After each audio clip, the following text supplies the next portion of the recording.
જેવું હિતેનભાઈએ 50 થી 60 મિનિટ કહ્યું ને એવું બધા ઘણાએ ઘડિયાળ જોઈ, એટલે હું નહીં એટલું બધું પજવું. અને બીજી એક મહત્ત્વની વાત કે પત્ની ઓડિયન્સમાં હોય અને પતિ એવું કહી શકે ને કે કાજળ ભર્યા નયનના કામણ મને ગમે છે, તો એનાથી વધારે પ્રેમની કોઈ વ્યાખ્યા નથી. એટલે આમ તો અહીંયા જ પ્રેમ, મારી વાત પૂરી થાય છે. પણ મારે આધુનિક કંઈ એ પણ પ્રેમ જ છે, જુદી જાતનો છે જરા. કંઈ ઇટ્સ ઓકે, કામ ડાઉન.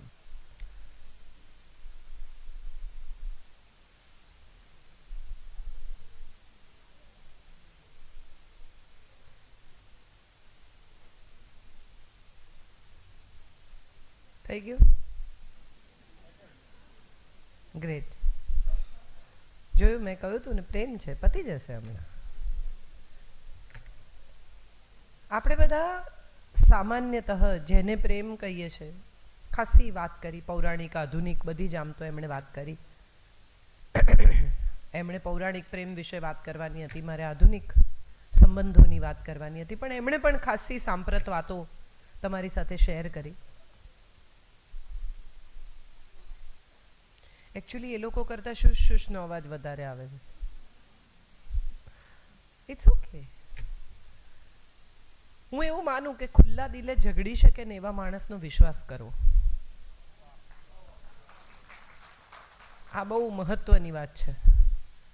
જે ઝઘડે નહીં ને, એની ભીતર જે કંઈ ભરાઈ રહ્યું હોય ને, એ એક દિવસ એવું ફાટે કે આસપાસનું બધું ફાડી નાખે. એટલે એના કરતાં એમણે લડી લીધું, એમને પણ સારું લાગ્યું, જેમની સાથે લડ્યા એમને પણ સારું લાગ્યું, બધું થઈ ગયું, ઘીના ઠામમાં ઘી પડી ગયું. વાત મારે કરવાની છે આધુનિક સંબંધોની.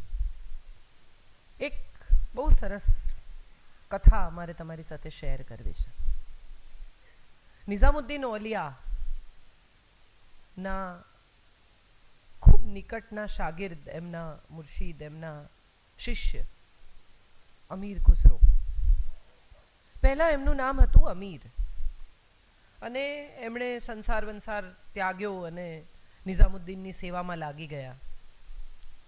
આખો વખત એમના આસપાસ રહે, એમના પગ દબાવે, ખાવાનું કરે, સાંજ પડે ત્યાં પીરની દરગાહ તકીઓ કહેવાય, ત્યાં લોબાન કરે, આ કરે, પેલું કરે, આવતા જતા લોકોને ચા પાણી પીવડાવે. રોજ રાહ જુએ કે આ મને કંઈ આપશે, જ્ઞાન, ચમત્કાર, કંઈ બીજું. અને આ નિઝામુદ્દીન ઓલિયા બાકીના જે લોકો આવે ને એને કંઈક મંત્રેલું પાણી આપે ને, એને કંઈક આ આપે ને, એને કંઈક પેલું આપે ને, એને કંઈક મંત્ર આપે, પણ આ અમીરને કંઈ આપે બાપે નહીં. થોડા દિવસ થયા, કંટાળ્યો. એને એમ થયું કે આ યાર સેવા કરાવ્યા કરે છે ને આપતો તો કંઈ નથી, લઈ તો બીજા બધા જાય છે. એટલે એક દિવસ એમણે ગુસ્સામાં ને ગુસ્સામાં જ્યારે પગ દબાવતા હતા નિઝામુદ્દીન ઓલિયાના, ત્યારે મનમાં વિચાર ચાલુ કર્યો કે કાલે પાછા જતા રહીએ, આમાં કાંઈ છે નહીં, વાતમાં દમ, ગુરુ ગુરુ કરે છે બધા, ચમત્કાર વમત્કાર કંઈ છે નહીં, મારો ટાઈમ વેસ્ટ થાય છે. અમીર ખુસરોએ એ વખતે તો ખુસરો નહોતા, અમીર હતા, મનમાં વિચાર કર્યો અને નિઝામુદ્દીન ઓલિયાએ એને કહ્યું, પડખું બદલ્યું. શિષ્ય પગ દબાવતો હતો. નિઝામુદ્દીને પડખું બદલ્યું અને કહ્યું કે બેટા તું બી કરવટ બદલ લે. અમીરને થયું કે આને મારા મનના વિચારોની ખબર પડી ગઈ. ચમત્કાર ગુરુનો. બીજે દિવસે સવારના પહોરમાં ઉઠીને જોયું તો લોબાન થઈ ગયેલો, ચા તૈયાર, ખાવાનું તૈયાર. અમીરે પૂછ્યું ગુરુને કે ये सब? तो कि ये तो होता ही था, तू अपनी मर्जी से करने को आया तो मैंने तुझे रोका नहीं. આ તો બધું થતું જ તું, આમાં ક્યાંય તારા વગર કશું અટકતું નહોતું. અમીરની આંખમાં પાણી આવી ગયા. બે હાથ જોડીને ગુરુને વંદન કર્યા અને કહ્યું કે સોરી, મેં બહુ ખોટું વિચાર્યું તમારા વિશે, આઈ એમ સોરી. ને ગુરુએ એના માથે હાથ મૂકીને કહ્યું ખુશ રહો. એ ખુશ રહો પરથી આવ્યું ખુસરો. સવાલ એ છે કે બધું એની મેળે થયા જ કરતું હોય છે. આપણે નહોતા ત્યારે પણ પ્રેમ હતો, આપણે નહીં હોઈએ ત્યારે પણ પ્રેમ હશે. સદીઓથી જ્યારે દુષ્યંત અને શકુંતલા પ્રેમમાં પડ્યા ત્યારે કંઈ આપણે નહોતા. જ્યારે લૈલા મજનૂને પ્રેમ થયો ત્યારે આપણે નહોતા. જ્યારે શીરી ફરહાદ એકબીજાના પ્રેમમાં પડ્યા ત્યારે આપણે નહોતા. અને શેણી વિજાણંદની કથાઓ આવી ત્યારે પણ આપણે નહોતા. એ વખતે પ્રેમ થયો જ. આપણે નહીં હોઈએ તો બે સુપર હીરો પ્રેમમાં પડશે કોઈક બીજા, અને આપણે નહીં હોઈએ. પ્રેમ તો શાશ્વત છે, એ આવતો અને જતો નથી. એ આ જગતનું એવું તત્વ છે જેને લીધે આપણે બધા જન્મ્યા છીએ. એક બહુ જ જાણીતા કવિએ એકવાર કંઈક વાત નીકળી, અમે બધા ઊભા હતા અને અમસ્તા જ, અને એમણે કહ્યું કે હું એમ કે ટૂંકી વાર્તાઓને, નવલકથાઓને શરીરથી નીચેના ભાગમાં ગણું છું. Which was a very very derogatory comment for a woman to listen. એક સ્ત્રીની સામે તમે આવી કમેન્ટ કરો એ કંઈ બહુ સારી વાત નથી. એ કવિ છે, હું નથી. પણ એથી એમ ન હોય એટલે આમ સ્વભાવે એમણે કહ્યું ને ધમકાવશે, એવું ધમકાવવાની તો સ્થિતિમાં નહોતી, પણ મેં એમને કહ્યું, મેં કીધું સર્જન શરીરની નીચેના ભાગમાંથી જ થાય છે સાહેબ. મોટા ભાગના લોકોને એવું સમજાતું જ નથી કે આપણે જેને પ્રેમ કહીએ છીએ ને એ તો ફક્ત સ્ત્રી પુરુષના સંબંધ પર આવીને અટકી જાય છે. તમે જ્યારે લવ શબ્દ વાપરો છો ત્યારે એનો સંબંધ લાલ રંગ જોડે છે, વેલેન્ટાઇન જોડે છે. જ્યારે એક વ્યક્તિ બીજી વ્યક્તિને કહે છે કે આઈ લવ યુ, એનો અર્થ ક્યાંક દૂર જઈને એવો જ થાય છે કે એક સ્ત્રી છે ને એક પુરુષ છે, એ એકબીજાને ચાહે છે અને ઇવેન્ચ્યુઅલી આ શારીરિક સંબંધોમાં પરિણમશે. આપણું બાળક પણ પ્રેમનો એક જ અર્થ સમજે છે. આપણે ક્યારેય એને વિસ્તારથી આ વૈશ્વિક ચેતનાની જે એમણે વાત કરી એવા પ્રેમ વિશે તો કશું શીખવ્યું જ નહીં. મા બાપને પ્રેમ કરવો, ભાઈ બહેનને પ્રેમ કરવો, પડોશીને પ્રેમ કરવો. એક છોકરો હતો, એ રોજ ચર્ચમાં જાય અને પાદરી લેક્ચર આપે કે ઈસુએ કહ્યું છે કે કોઈ એક લાફો મારે તો બીજો ગાલ ધરવો. બીજે દિવસે આનો આ લેક્ચર કે કોઈક એક લાફો મારે તો બીજો ગાલ ધરવો. આ બહુ દિવસ ચાલ્યું એટલે એક દિવસ છોકરાનું મગજ ગયું, ઊભો થયો અને ફાળ દઈને એક લાફો ખેંચી કાઢ્યો. એટલે પાદરીએ બહુ જેન્યુઇનલી આમ બીજો ગાલ ધર્યો. એટલે છોકરાએ બીજા ગાલ પર લાફો માર્યો એટલે પાદરીએ સામે લાફો માર્યો. એટલે છોકરાએ કહ્યું કે કેમ, તમે તો કહેતા હતા ને બીજો ગાલ ધરવો. તો કે હા, ઈસુએ કહ્યું છે કે બીજો ગાલ ધરવો, પણ બીજા ગાલ પર કોઈ મારે તો શું કરવું એ જાતે નક્કી કરવાનું. ત્યાં ઈસુ નથી આવતા. આમાં મજા એ છે કે આપણે બધા કોઈકે કહેલા પ્રેમના ચીલા પર ચાલીએ છીએ. કોઈકે શીખવેલો, ફૂલ આપો તો પ્રેમ કહેવાય, ગિફ્ટ આપો તો પ્રેમ કહેવાય, વીંટી આપીને પ્રપોઝ થાય. કેમ વીંટી આપ્યા વગર એમ ન કહેવાય કે હું તને ચાહું છું? આપણે પરણીએ. મારે એક બહુ અંગત અનુભવ, ભાગેશભાઈ તો ઓળખે છે સંજયને બહુ સારી રીતે, એક બહુ અંગત અનુભવ શેર કરવો છે. હું ને સંજય બહુ સારા મિત્રો, સ્કૂલથી સાથે ભણ્યા. સંજય મારા વરનું નામ છે. લોકોને થશે કે આ પ્રેમ પ્રકરણો ક્યાં આણે અહીંયા ખોલવા માંડ્યા, પણ જે જાહેર છે એટલું જ ખોલું છું. તો સંજયને હું સ્કૂલથી સાથે ભણ્યા, અમે બહુ સારા મિત્રો. અમે રોજ રાત્રે બહુ રખડીએ. એક દિવસ અમે ગાંધીગ્રામ રેલવે સ્ટેશને ચા પીવા ગયા. ટ્રેન પસાર થતી હતી. પસાર થતી ટ્રેનના અવાજમાં સંજયે મને પૂછ્યું કે મને પરણીશ? સંભળાય તો સારું, હા પાડે તો વધારે સારું, ને ના સંભળાય તો વાત પતી જાય. મજાની વાત એ છે કે જેને આપણે પ્રેમ કહીએ છીએ ને એની બહાર એક પ્રેમ વસે છે. મારે એ પ્રેમ વિશે વાત કરવી છે. સુંદર ચહેરા માટે પ્રેમ થાય. અશોક વાજપેયી કહે છે, ઝુલ્ફે સીના નાફ કમર એક નદી મેં કિતને ભંવર. સ્ત્રીની આ કલ્પના છે, બહુ રૂપાળી, ટકટકતી ત્વચા હોય, ગોરી હોય. અત્યારે તમે ટીવી ચાલુ કરો, તમને ખબર પડે. સ્કિન ટાઈટ કરો, વાળ કાળા કરો, કમર પાતળી કરો, ફેન્સી ચશ્મા પહેરો, તમે કેટલા સારા દેખાવ છો એના પર તમારા સંબંધોનો આધાર થઈ ગયો છે. સવાલ એ છે કે તમે રૂપાળા છો, એમાં તમે શું કર્યું? એ તો તમારો ડીએનએ છે. આ તો ડીએનએ છે. તમારા પપ્પા જેવું તમારું નાક છે, તમારા ફોઈ જેવી તમારી આંખો છે, તમારા મામા જેવી તમારી ત્વચા છે. તો એમાં તમે કર્યું શું? કોઈ એક વ્યક્તિ તમને ચાહે ત્યારે તમને તમારા ગુણો માટે ચાહે તો કદાચ એ સંબંધનું વધુ મહત્વ બની શકે. આ વાત આપણે ક્યાંક કશેક જે લોકો અત્યારે પોતાના 50ની ઉંમરમાં છે ને, એ પોતાના પછીની પેઢીને શીખવવાનું ચૂકી ગયા છે. સુંદરતા એ સ્ત્રી હોવાનો ગુણધર્મ નથી, એ કોઈ ક્વોલિફિકેશન નથી કે સ્ત્રી હોય એટલે એને સુંદર હોવું જ પડે. તો પછી જેના ચહેરા પર એસિડ ફેંકાય છે અને તેમ છતાં એને પરણનારા, પ્રેમ કરનારા મળી જાય છે, એ શું જોઈને કરતા હશે? એવું શું હશે કે જે જોઈને એમને પ્રેમ થતો હશે? મેં તમને પૂછ્યું નથી. હું બોલવા આવી છું ને, મને બોલવા દો ને, નહીં તો તમે આવી જાઓ.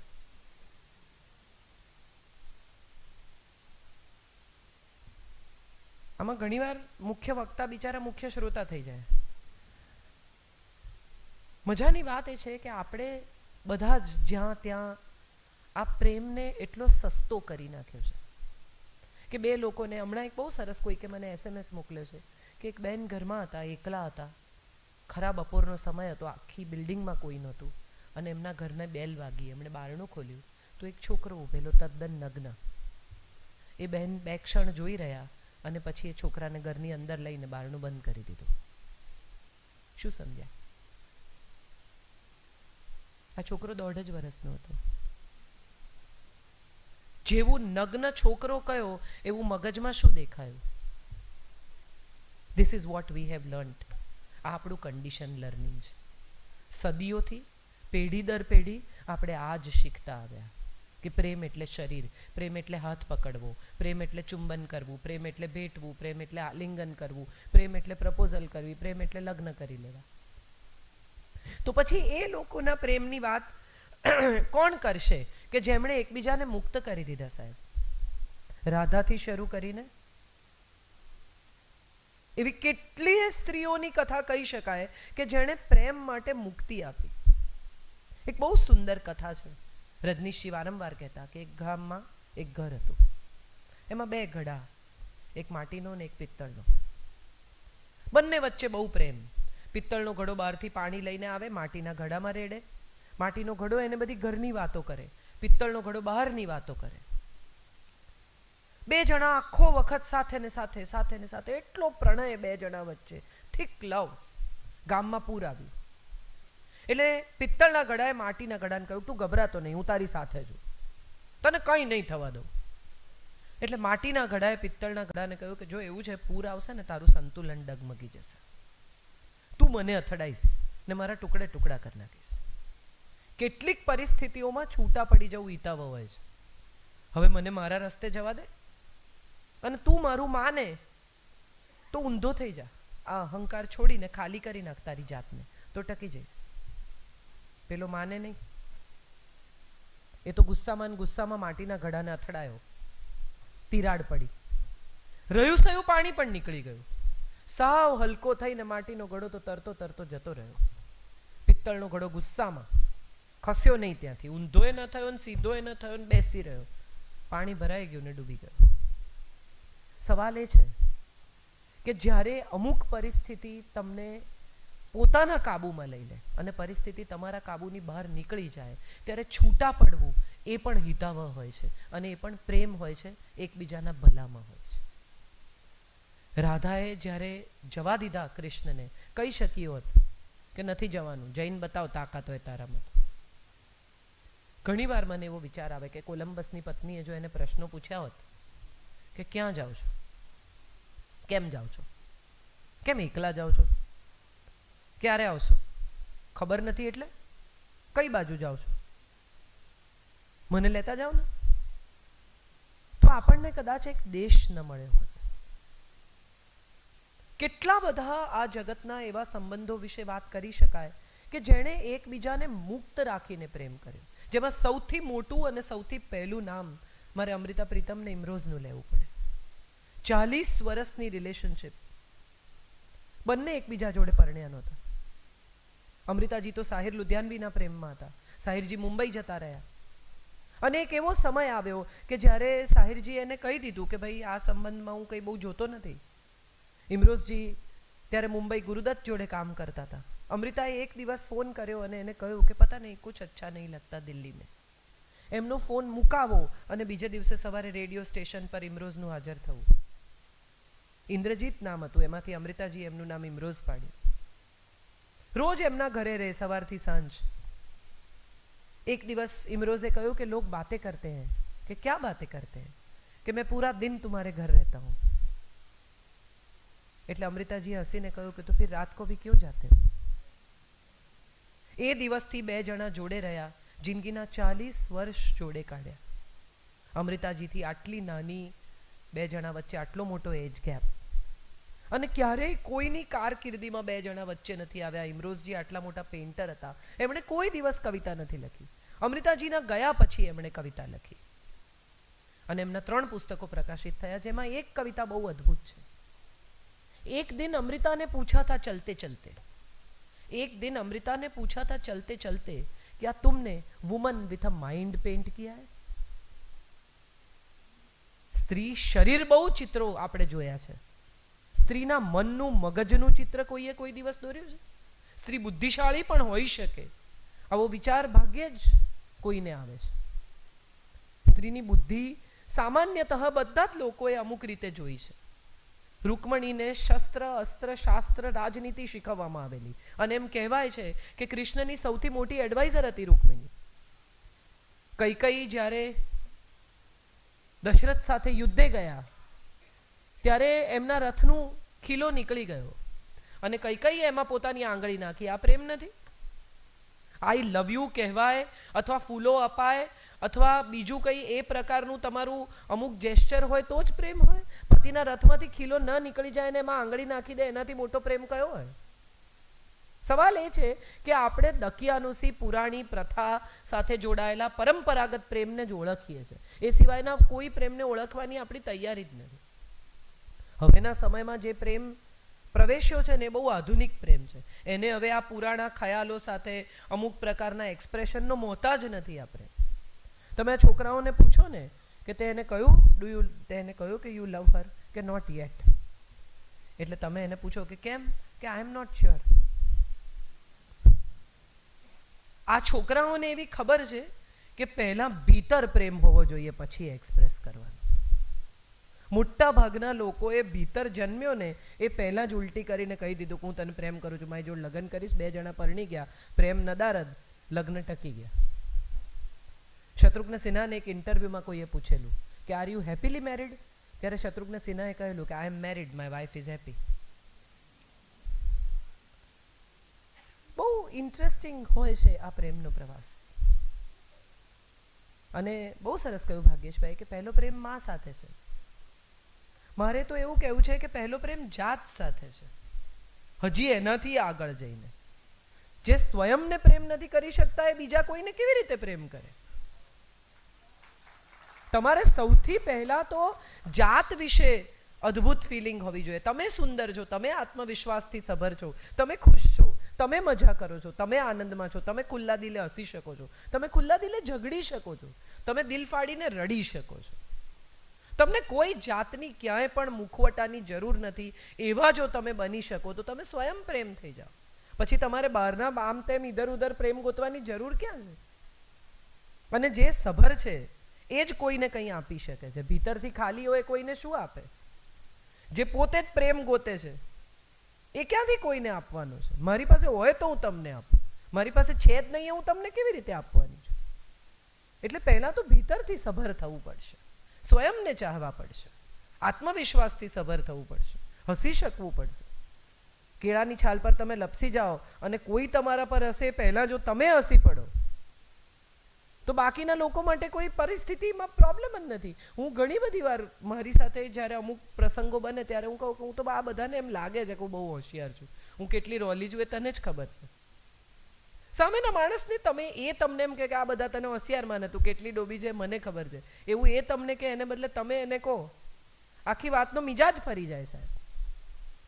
મજાની વાત એ છે કે આપણે બધા હાસ્યમાં વ્યક્ત થતા પ્રેમને ઓળખતા નથી. આપણે આંસુ સાથે જોડાયેલા પ્રેમને જ ઓળખીએ છીએ. વિરહ, પીડા, પ્રેમમાં પીડા. અરે શેની પીડા યાર! અમે જ્યારે એક બહુ સરસ સિરિયલ કદાચ તમે જોઈ હશે, યેઝો એ જિંદગી. એ લખતા હતા ત્યારે શફીજી એકવાર બહુ સરસ સીન કરેલો, જેમાં સતીશ શાહ કવિ થઈને આવે છે અને પછી વારે વારે કહે છે પ્રેમ મેં પીડા હૈ, પ્રેમ મેં પીડા હૈ. તો એને કહે છે કે પીડા હૈ તો ડૉક્ટર કે પાસ જાઓ યાર. પ્રેમ એ સુખ સિવાય કંઈ જ આપે નહીં તો જ એ પ્રેમ. એ વ્યક્તિ તમારી સાથે છે, એ વ્યક્તિ તમારી સાથે નથી, તમે એના માલિક છો, તમે એના માલિક નથી, એ મનથી તમારી સાથે રહે છે, એ શરીરથી ક્યાંક બીજે રહે છે. આ બધી પરિસ્થિતિમાં એનો વિચાર માત્ર જો તમને ભીતરથી આનંદિત કરી નાખે ને તો માનવું કે આ પ્રેમ છે. કેટલા બધા લોકો આ જગતમાં એવા વસે છે કે જેમના પાસપોર્ટમાં 7/12ના ઉતારામાં રેશન કાર્ડમાં જ્યાં એમનું એડ્રેસ લખ્યું હોય ને ત્યાં એ રહે છે, એ વસે છે ક્યાંક બીજે. એવા કેટલા બધા લોકો આ જગતમાં છે અને એમાંના મોટા ભાગનામાં એવી તાકાત નથી કે દિલ ખોલીને એવું સ્વીકારે કે મારું મન તો ક્યાંક બીજે જ છે, આ શરીર અહીંયા રહે છે. અને પછી આવા કોઈ કાર્યક્રમમાં 2 જણા જોડે આવ્યા હોય, આ પૂજા જેવું કોઈક વિરહના ગીતો ગાતું હોય તો બે રડે બાજુ બાજુમાં બેસીને. ફૂલ તુમે ભેજા હે ખત મેં ફૂલ નહીં મેરા દિલ, બે રડે. તો પણ ફૂલ તો તમારી જોડે આવ્યું, આ બેઠું બાજુમાં, શું કામ રડો છો? કોને યાદ કરો છો? અર્થ એ છે કે જે મળ્યું છે એમાં સુખી નથી, કંઈક બીજું જ છે જે તમારી ભીતર તમને ખાલી કરી જાય છે. મારે કહેવું છે કે પ્રેમ એ ખાલી થવાનું નામ નથી, ભરાઈ જવાનું નામ છે. પામી જવું એ પ્રેમ જ નથી, જાણી જવું એ પ્રેમ છે. કેટલા લોકો એવા છે કે જેને એવી ખબર પણ નથી કે એને કોઈક ચાહે છે. સાહેબ, આ કેવી દુર્ભાગ્યની ઘટના છે કે તમે કોઈને ગમો છો એની પણ તમને ખબર નથી. એનાથી વધારે તમારી જિંદગીમાં મોટું દુર્ભાગ્ય શું હોય? કોઈક ચાહે છે એટલું જ પૂરતું છે, પછી એ ચાહનારાની જોડે તમે વસો છો કે નહીં એ બહુ મહત્વની વાત જ નથી. ને મોટે ભાગે બહુ નિકટતા આજના જમાનામાં પ્રેમને વરવો કરી નાખે છે.